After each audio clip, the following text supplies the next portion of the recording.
Andy Broadway here, and I'm here with. Sean Gray. Well, welcome to the show today, and welcome to my show. Thank you. And so, first of all, introduce yourself, what you do, etc. Yeah, my name is Sean Gray, and I am an entrepreneur and business strategist. So I do seminars, I'm a speaker, and also a #1 best-selling author of a book called Welcome to the Real World. Yeah, I just started reading it. Yeah. Really cool stuff. I love how you broke everything down into like 7 easy steps. Right.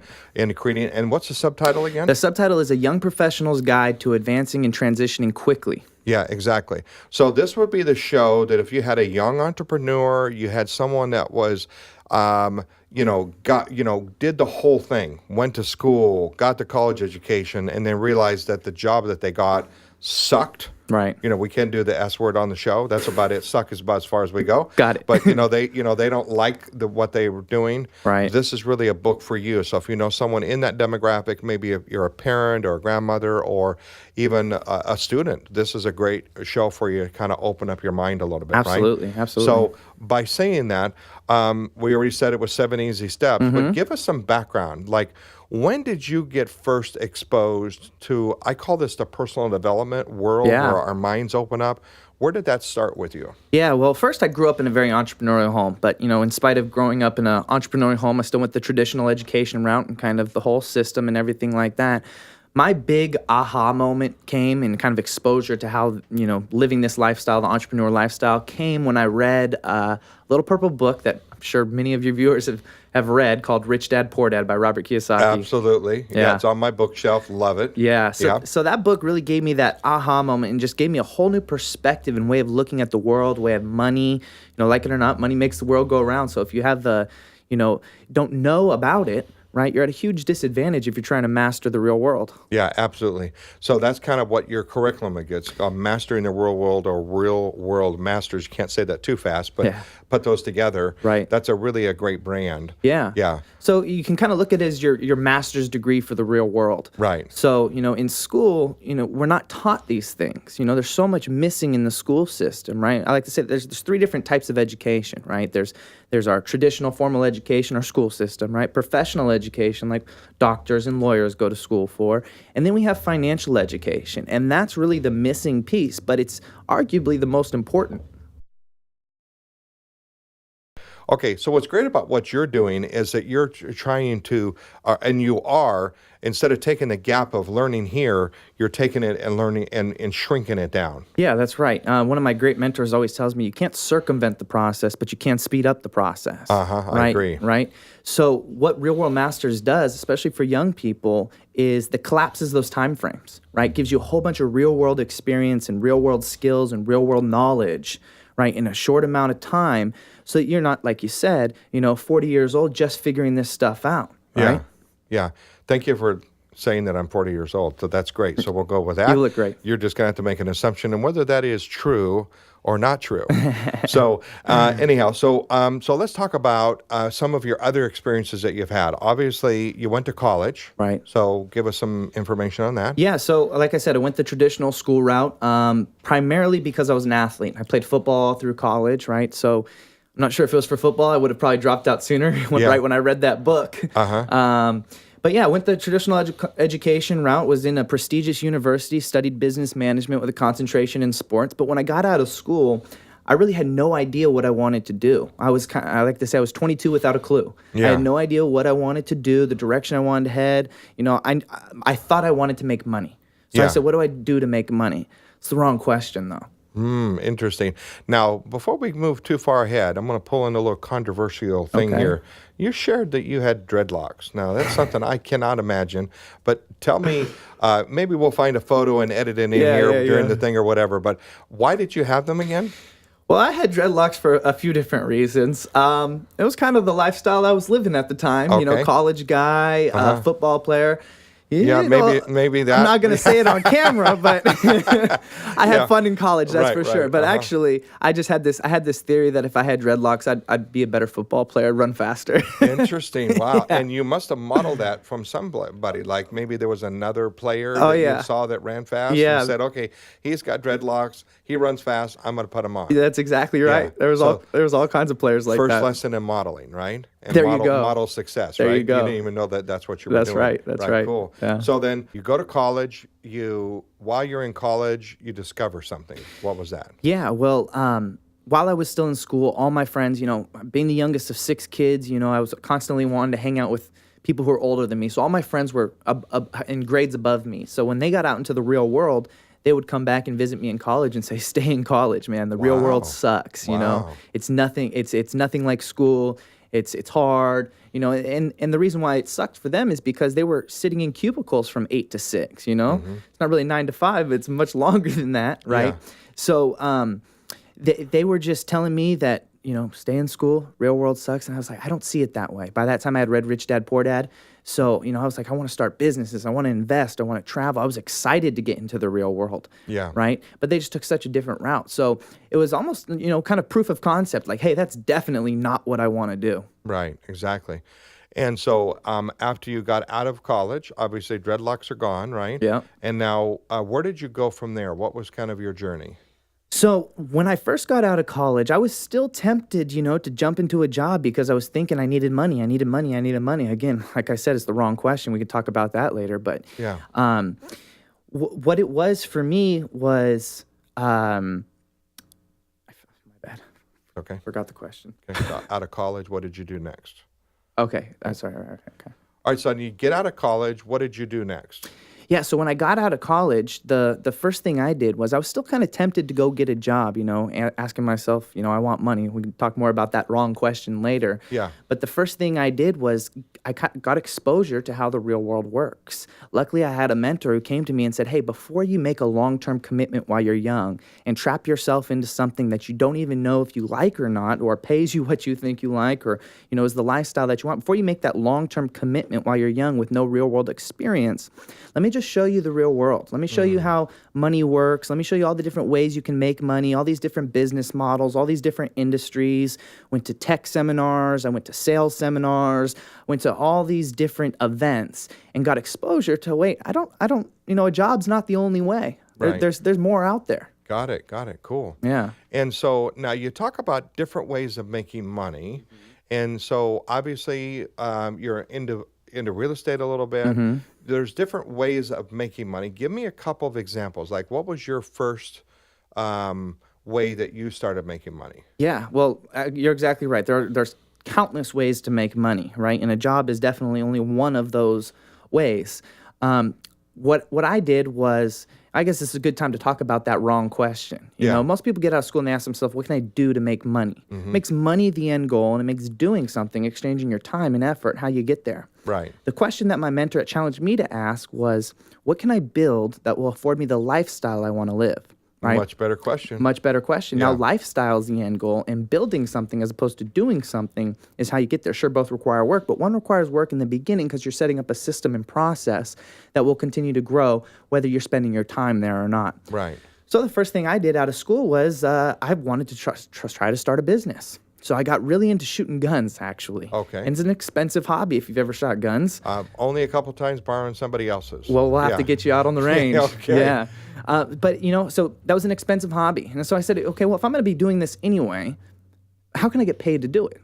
Right? Oh, that's an interesting question. Yeah. So that opens up a lot of possibilities. Absolutely. Yeah. Our minds are powerful. They'll solve the problem that we give it. Right. Problem is based off the system and based with the way we're brought up, we're almost forced into this corner where we're asking the wrong questions. Right. And like many of my friends, they got out of school and said, what do I do to make money? Right. And unfortunately, they solved that problem, but at the expense of giving up their lifestyle. Right. Right? Exactly. So then you obviously you asked a better question. Yep. And then what did you end up creating from your love of guns? Yeah. So I created a lead generation business, basically an online marketing for a gun training school. I got into a relationship with one of the top gun training schools in the world. They train more people at that facility than every other gun training facility in the country combined. So it was Right. like a Disneyland for gun owners. Wow. Got into a relationship with that owner, and he presented an opportunity to a small private group of people where we could sell memberships. Oh, Right? Right. There was a couple caveats. We couldn't advertise the sale of them publicly or anything like that. Right. So what I did was I created an online membership site, free to join. Right. But now that once you're a part of my list, right, you're no longer public, and I can advertise to you. Right. So I created a whole online, completely automated system to where people could, who are searching, maybe just bought a gun or don't really know what to do, want to go shooting, who are searching on the internet, come across my page. Hey, here's firearms training. So right now, as we're talking to you, I have what I call mailbox money, right? People are finding the website and money's coming in. Right. So I'm not having to put my time and effort Right. into making money. Yeah, that's an interesting thing. So instead of you having to go out and create your own curriculum, Right. you leverage somebody else's assets. Yes. You created a sales funnel and then introduce them to that asset that you had, the license or whatever, and then you're able to make money, ongoing money. That's right. Hey, I built several of those. I love it. I love leveraging somebody else's technology and then just leading people to that technology. And I've got paid on stuff for 15 years and still get paid on it because people continue to buy that service year in, year out, year in, year out. Exactly. And it's like I don't have to do anything more to it, and it just happens, right? You don't have to recreate an entire new system, but you can create a small system that pushes to the bigger system. Exactly. Exactly. So all you do was just creating a lead funnel. So that's a good question. Open up possibilities. So give me another example of either a friend or yourself that's created another way. Yeah, so I've had several friends who, when you're young, you get out of school, something that most college students want to do is they want to travel the world, right? And so they save up money or they ask mom and dad to pay for it. And I did the same thing. I asked my dad if he would pay for me to go to Europe. Stop right there. Don't plant that seed with my kids in case they're watching about wanting to get money to go travel. Yes. So you can't listen to that part of it. Great idea, though. Listen to listen to this part of it. This is a much better way to do it. Yeah. So what my friend did was he wanted to travel Europe, and he was kind of still, the employee mindset, but he was kind of listening to a lot of the stuff I was saying to him, and we were having some good conversations. And so he texted me, and I was the first person he texted when he quit his job. He said, "That's it, I've had enough." Quit his job, was going to travel the world. And he was like, "I got some money saved up." And I said, "Hey, before you plan on just blowing all your savings that you have, find a way to get paid while you're doing this." So what he did was he set up a blog. And as he was traveling around Europe, he would go into restaurants, have some food, right? Write a review about it, post it up on his blog, right? Did it different attractions, different things like that. And then from there, he was able to build a following. Once you have a following, then you can monetize that. Yeah, we call those sponsorship opportunities, Exactly. right? So you get, and that's what we do on this show, is we've aligned ourselves with sponsors because they like the content, it aligns with their message, Right.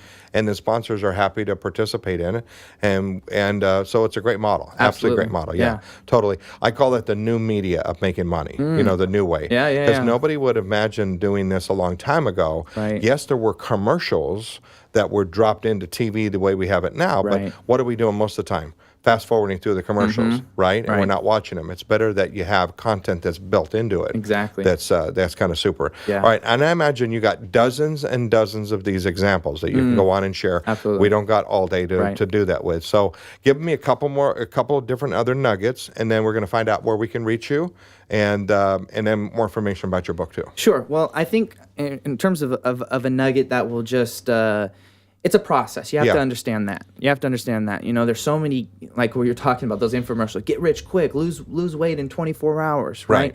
It's a process. There's a transformation that you have to go through. I like to say that you have to become the person that you need to be in order to have the things you want to have. Oh, yeah, right.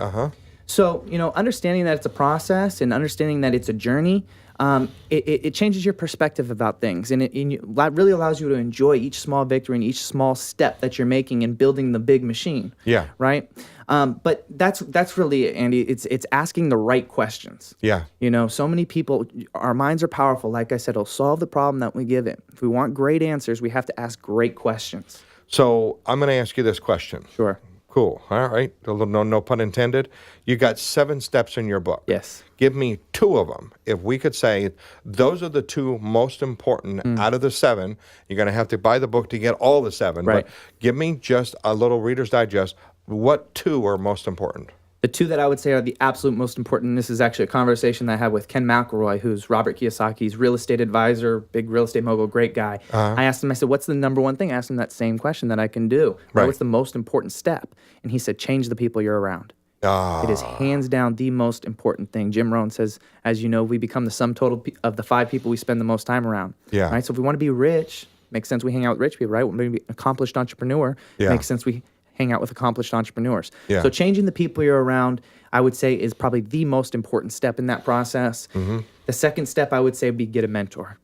I was going to say those almost go hand in hand. Exactly. I was hoping you were going to say mentor because that's powerful. That circle of influence of the people that you hang around, Right. those could be your potential mentors. Exactly. Right? Absolutely. So tell me why mentor is number 2. Well, a mentor is so important because it'll save you so much time and money and energy and the mistakes that you would make otherwise, right? Robert Kiyosaki told me that, if you want to go someplace, it's best to find someone who's already been there, right? If you're walking through a minefield, right, who would you rather follow? The guy who's, studied mines and knows how mines work, or the guy who's been through that exact minefield before? Yeah. Right? You want to follow the guy who's been through that. Exactly. Right? Totally. So a mentor is someone that you'd want to change places. We'd be happy to exchange places with. They're doing what you want to do.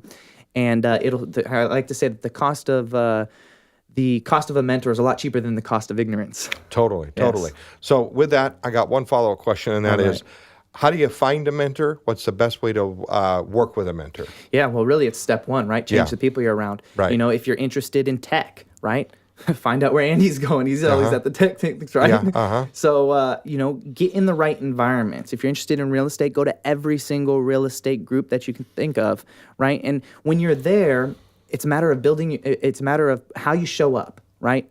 Like it or not, people judge you off of everything, the way you dress. That's why I got rid of the dreadlocks, right? Yeah, So you're constantly building your brand and building your network. And you'll be so surprised at the opportunities that you couldn't even script that show up and the relationships that show up. Kind of how we met. Yeah, exactly. So show up at places on the people that you want to become. Exactly. And guess what?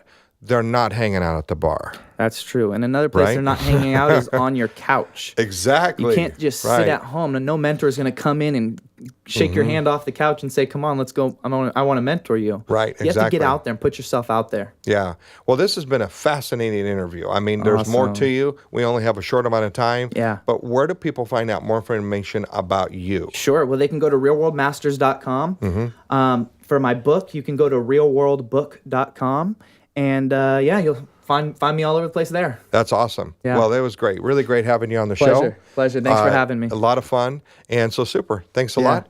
And I know that you guys learned a lot because I learned a lot. I'm going to go back and watch my own tape or my own video tape. Just to tell you how old I am. So I'm a little bit more than 40. We used to use 40. tapes. Don't buy it. We used to use tapes, right? But I'm going to go back and listen to the video again because there was some really great nuggets on it. I didn't take notes, but what I normally do when I'm with someone that I want to learn, I'm always taking notes. Smart. Just didn't have it here because I like a clean table and stuff. Yeah. But I'm going to go back and listen to them more. I encourage you to do the same thing. Feel free. Let me know what you would like to learn more about. Let me know who you want me to interview. And feel free. Send me questions. Subscribe to this video. Like it. Spread the word. Share it with whoever you know. And thanks for watching today.